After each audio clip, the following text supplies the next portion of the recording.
Hello, and welcome to my guest today. It's Chris Hartley from BH Gardens, and he's going to tell us about his business and the work they do on people's gardens and landscaping and that kind of stuff. So, Chris, thank you for joining us, and perhaps you'd like to just sort of tell us why you started your business and what your business does. Just give us a bit of background on what you do. Yeah, so we are a landscape gardening company called BH Garden Solutions. It's run by myself and my business partner, Matt. We've been operating for nearly 10 years now. We predominantly specialise in hard landscaping, but we do also offer a maintenance service as well. So we try and cover the full scope of pretty much anything that you're going to be doing within your garden. What's the main things that people are getting done to their gardens at the moment? What's the most popular things that are going on this time of year? I'd say at the moment people are looking for low maintenance projects, to create a low maintenance garden. So we are doing an awful lot of total refits where we're putting in raised beds to contain planting areas, and then artificial grass and a new patio. It's a full transformation, and it always looks great at the end of the project, but it means that it's extremely low maintenance for them, for years to come. As I think we're all finding that time is becoming more and more precious. So you have to enter beds, mow the lawn, do a whole load of weeding. It's an awful lot better. So do you do the garden design as well? So if somebody comes to you and says, I want my land, I want a remake of my garden, I want everything redesigned and recreated from scratch sort of thing. So would you sort of do drawings and actually do the whole project from start to finish? Do you do that? Yeah, we actually do. So we'll offer a design service, albeit so a formal garden designer, and they charge you an awful lot more, but they would be able to create beautiful color or even 3D plans of the project. We don't go that far, so we're very happy to do scale plans on A3, but so you would get the design, but you then don't get it presented in perhaps as many formats as some of the others. But no, we're very happy to do the full design and build service. As part of an initial conversation with a new client, if we can build a design during that first introductory meeting, and there's no charge for that service, because then we can build a price on that, which is ultimately what they're wanting. If they do want us to do formal designs where they're actually presented back to them, like I say, on A3, then there is a charge for that service. And we generally find that I'd say 80 to 90% of clients don't need full design service. They have an idea of what they want. They just want some suggestions, perhaps some tweaks to their own thoughts, to get it down even as a rough sketch on some paper to be able to see it. And that generally suffices with, like I say, most gardens. And it saves a few £1,000s on hiring a professional garden designer as such. And during lockdown and post-lockdown, what sort of things have changed for you? What were you able to not work at all during the lockdown period? And do you have to have special health and safety measures in place post-lockdown, that sort of now? What have you had to do?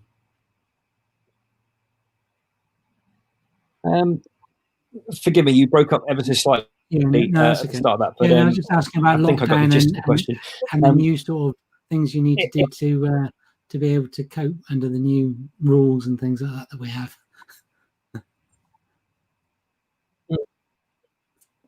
Yeah, so obviously lockdown was hard for everyone. We did shut down. We shut down for about 2 to 3 weeks, sort of from the very start of it.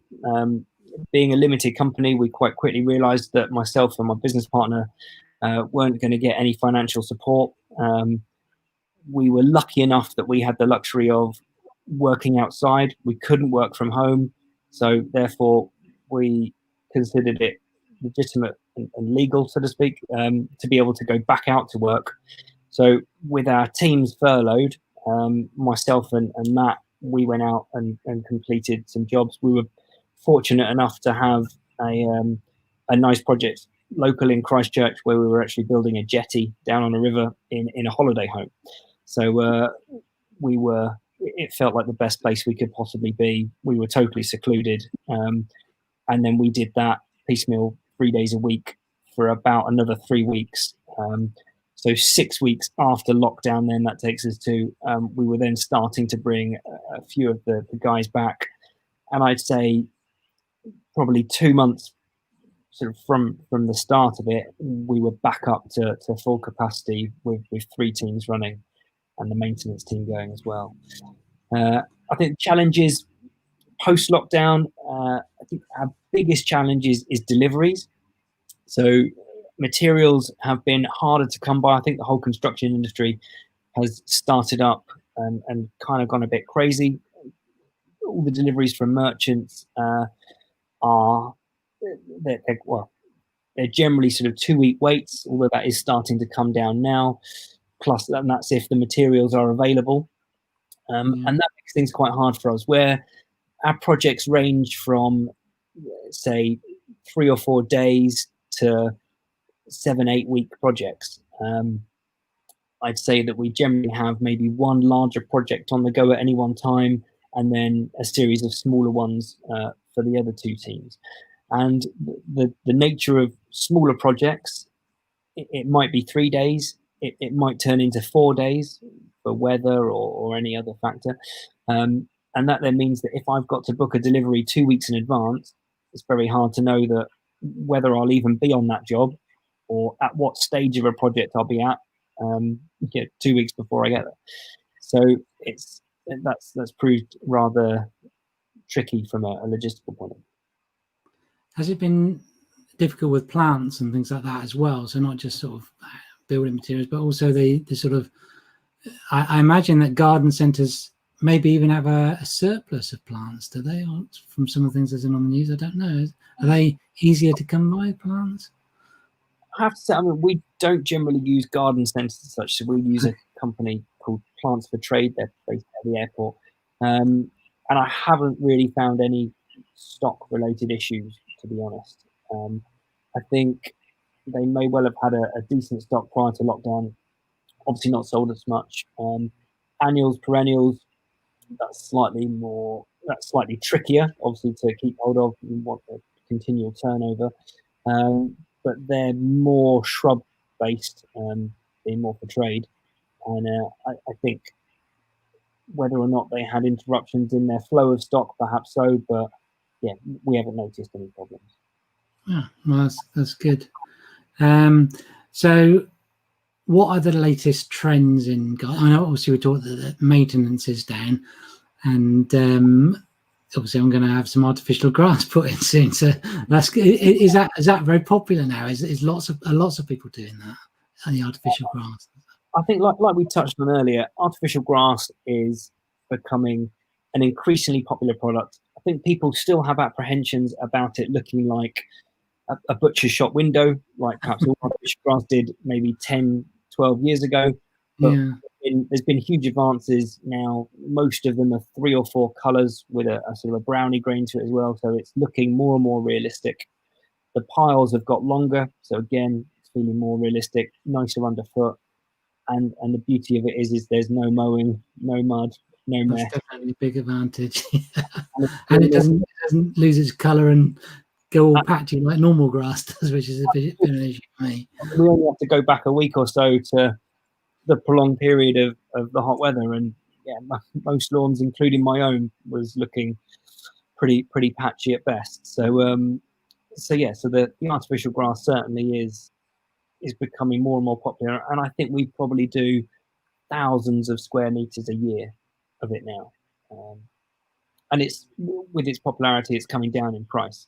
It's still not a cheap application or installation, should I say.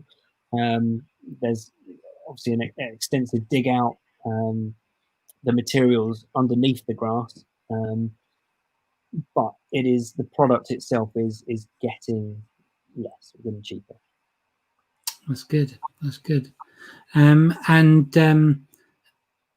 I know you do maintenance at different places because you said you do maintenance of gardens and things like that. Is that mainly for commercial, like care homes, or is that mainly for individuals, or what sort of market do you focus on for that? We generally focus on commercial maintenance. So we had, when we started the business, it was actually myself, and we were doing a maintenance round. That was our sole kind of line of work, and we touched on both the commercial and domestic market. Now we find, because I guess if I'm to be totally honest, in the private market of maintenance, there's a very personal touch, which, albeit our guys are lovely and they do that, but I think that it's harder when it's not the owner doing it. So from a commercial point of view, you're going in, there's an awful lot of hedge cutting, mowing, clearing leaves. It doesn't necessarily require as much interaction with the clients. They're going onto site at a undisclosed, well, sorry, at a time that we don't need to warn ahead. You don't need to book in a slot. You can turn up, complete the work, No, I can see that. back in a fortnight, let's say. It's less onerous from a planning point of view, and so from a for the way the business is going, we're certainly aiming more at the commercial market rather than domestic, and we do very few domestic clients now. And I think of the ones that we do, we've probably been looking after them for 8 or 9 years, and they're still with us from the start. Yeah. Now, I think you said to me before you did do some care homes as well, and the thing with care homes is that they didn't want you to come anywhere near them during lockdown and things like that. Is that right? Do I remember that right? Yeah, you're absolutely right. So we did have to. We actually didn't totally stop the maintenance, because even in lockdown, the grass still grew and people still wanted it cut. And again, we couldn't work from home, so we felt it reasonable to go out. But yes, it's certainly, I'd say for the month of April, we barely did any, the absolute bare minimum. And it slowly ramped its way back up from there. But obviously, care homes, you're on site with the most vulnerable. So yeah, there's certainly been greater restrictions and more hurdles to jump over, really, Yeah. to get back to. What sort of challenges do you see with the? I mean, I think the lockdowns obviously eased a lot more recently, and you do work outside, so I guess you don't have to wear masks all the time, only when you meet clients and things. So, We don't. Yeah, are so there any we're, other challenges you face, sort of thing, in terms of? Do you have to? I guess you have to try and keep your workers a meter apart and all that kind of stuff, or is that not so essential? It's really difficult when you're doing garden, I should think. yeah, absolutely. I mean, so for example, if you're installing a fence, it generally takes two people. You've got one person holding the post, got one person leveling it, while the other person is sorting the concrete out that's going into the hole. So you can't work 2 meters, even 1 meter apart for quite a lot of it. We have supplied all our guys with masks, but we haven't enforced them wearing them as if they feel comfortable to. It's, I guess, on our larger sites where we're there for longer than a couple of days, then we always make sure there's a toilet on site, a portaloo, which we didn't before, or we had it as an option, that the clients could pick and choose. I see it now more as an essential, because we certainly have people going in our clients' houses. So that has obviously created an extra cost, but I think we're as an industry, we are far more fortunate than a lot of others. So it's a minor one to that. No, that's good. And everybody's adapting to new ways of doing things. So that's finding solutions is good. And I think the toilet thing's probably a good idea, because it's you're not supposed to go into people's houses and all that kind of stuff. So it's difficult. And to be honest, I mean, what we have done is, if it's say a day or two or even 3 day job, then we'll talk to the client and say, look, if we can get a toilet if necessary. Having said that, as you can imagine, the toilet companies are quite busy, and then often they're it's a 7 to 10 day lead time to collect the toilets. So they could be left in the toilet for 2 weeks, which is a bit of a nightmare. So we have said if clients are happy, could we wear masks when if they were to use the toilet inside? And I'd say an awful lot of people have been very happy with that as a solution. But obviously, a lengthier project, it's a must. So, Yeah. To be honest, I mean, we pride ourselves on our communication anyway. We try our very best to be able to talk to the clients the entire way through the project, but the key is letting people know what's happening. And so to be able to talk to them before that and just find out what they're comfortable with, really helps. And we can move forward with that. Yeah? So I know that you didn't originally train as a landscape gardener. I know you moved into that field later, didn't you? So what made you sort of think about moving into the industry that you're now in? How did that sort of come about, really, that you chose that to do? So after leaving uni, I went to work abroad for 8 years, and we used to run a windsurf school. And then I think sort of a way into that, after being abroad for a long time, it felt time to come home, settle down, and try and get a long-term career under my belt, so to speak. And so my business partner, his dad had been a builder all his life and had a keen interest in the construction side. I'd actually worked when I was at uni and earlier doing various maintenance jobs. Then when I got back from working abroad, I then did a bricklaying course at college. And myself and my business partner at that point then joined forces, and we started BH Garden Solutions. So that's why I started with the maintenance side of things whilst pushing smaller landscaping projects. And when it got to the stage that we were able to have enough work that we could sustain myself and my business partner, then we both jumped on board and haven't looked back since. Oh, fantastic! And you've been really successful. Being in business 10 years is quite an achievement these days, because, as I say, many businesses face many difficulties early on in their journey and don't make it. So being successful over a 10-year period is a massive achievement. And I've seen your work. I'm really impressed with what you do. It's fantastic, fantastic stuff that you've done. And there are many pictures on Facebook, which I'm sure people will enjoy looking at. So as well, we try and update it as much as possible, but it's been extremely busy recently, so it's due an update. Yeah. And today's a brilliant day for it, because the sun is shining as opposed to raining, which is what we've had for the last few days, which is not so good. It hasn't been so nice, but I think we've been rather fortunate. For the last couple of months, it's been glorious. And to be honest, I mean that has helped us with lockdown stopping people going away, and then the sunshine being out.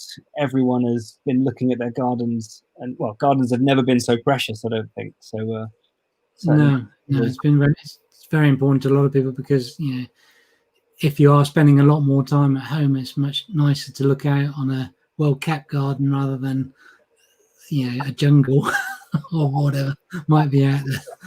And I think people are spending more time at home, but they're also, like you say, working from home. So generally, if you're working from home, you're in an office, but you're trying to look outside. You're seeing your garden. You might have the kids in the garden.